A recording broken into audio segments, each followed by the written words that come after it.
Hi.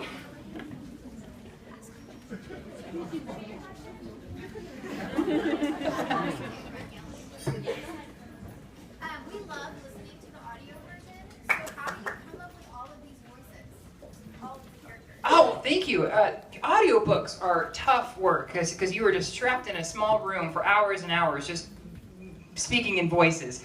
It can't be healthy. But I don't have to work too hard because when I write it, the voices are so prevalent in my head that I just try to kind of copy what I hear in my head. But sometimes it's difficult. With the first chapter in this book, there's like 12 witches, and each of them sounded different in my head, and that was a rough 20 minutes getting through that.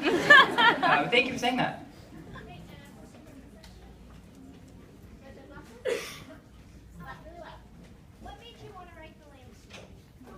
Oh, I loved books as a kid, and I loved fairy tales. I honestly, it started when I was a kid, and I just wanted to write a book that I wanted to read. I think as a kid, I had a lot of books kind of pressed upon me that were really boring. So I just kind of wanted to add a fun adventure to the children's literary world. Thanks.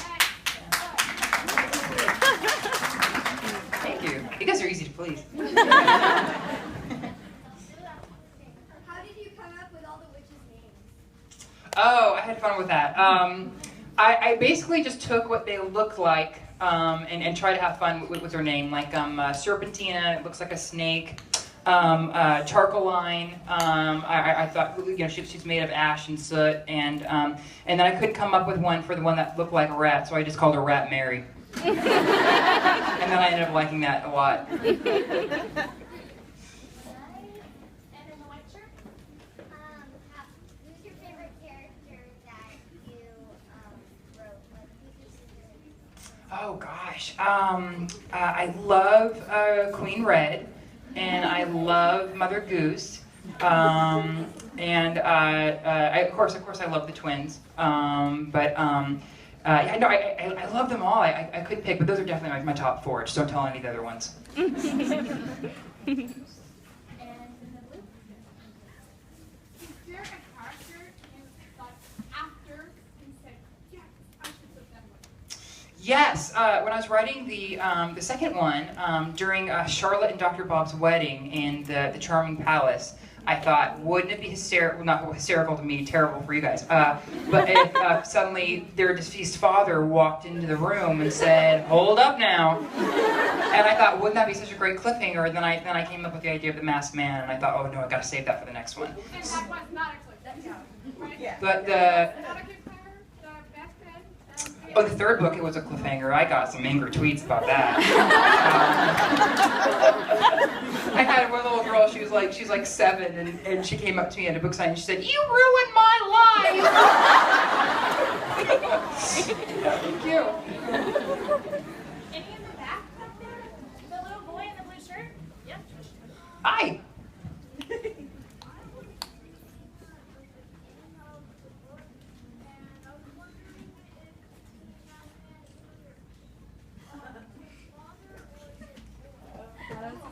Wow. Repeat the question. Oh, sorry guys. He said he's wondering if, tell me if I get this right, if the masked man is the twins' father, or if he was a what? Oh, or if he's Lloyd. Oh, well, cover your ears if you haven't read the fourth one. The masked. Oh.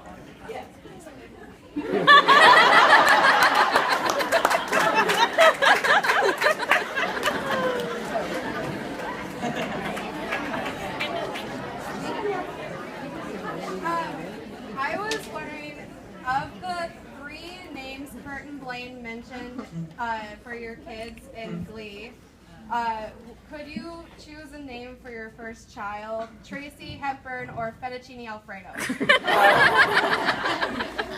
Well, that was just an ad lib, and I thought that was funny, so I was like, Fettuccine Alfredo. I was like Ringo would be fun. Yeah?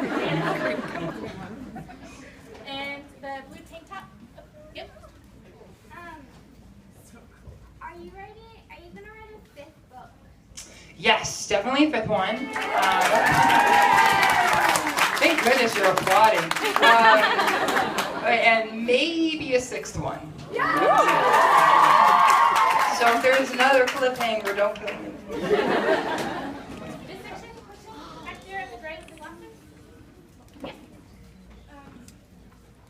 What sparked your interest to write the book?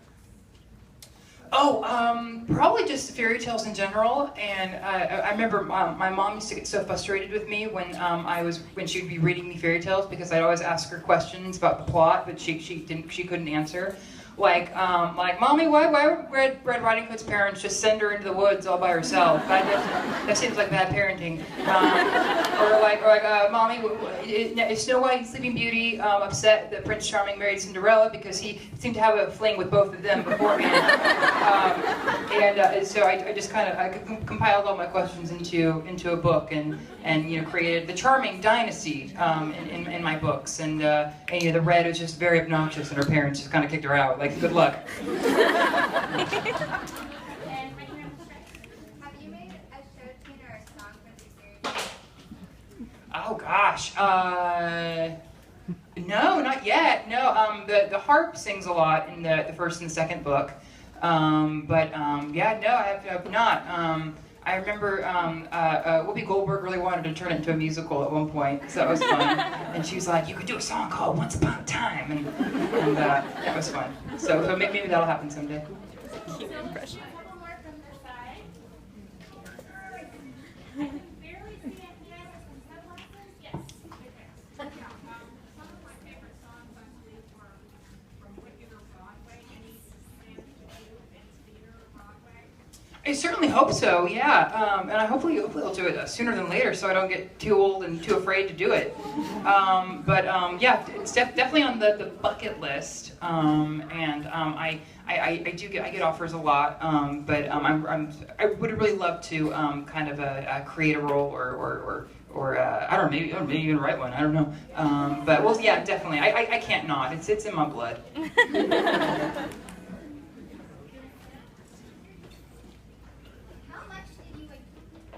How much did you enjoy making them? Ooh.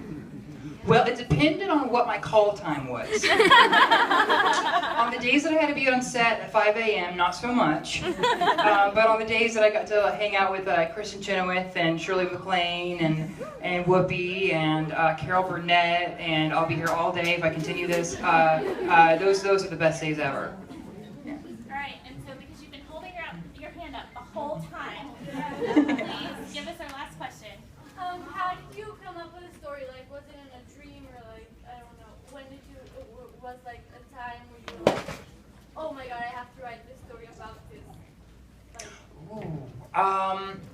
Well, I think the initial idea came to me when I was very young, but since then I think I've had a lot of like little I call them like lightning moments where something hits me and I'm like, oh, I gotta put that in there, like The Masked Man or Goldilocks had always been a wanted fugitive, but when I thought, oh, it'd be great if Goldilocks was a wanted fugitive on the run, I thought I gotta put that, and then later on, I think after I had my first crush, I came up with the idea of the evil queen's long lost lover being trapped in the mirror. I was a very dark child, it's